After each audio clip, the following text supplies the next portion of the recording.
The goal with this activity is to really loosen up the hips. Here's what you're gonna do.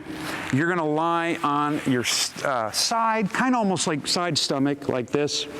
And I'm gonna have my top leg flex up a little bit, just like I got it right here.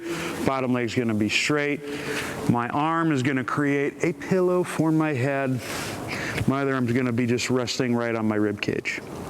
And from here, what you're gonna do is you're gonna take your top leg, in this case the left, I'm gonna lead with the knee, and I'm gonna slowly roll back until I'm on my back.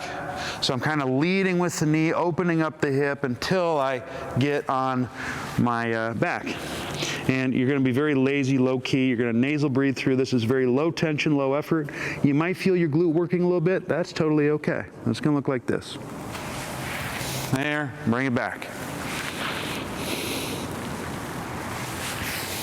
And it's just very nice, easy, and lazy.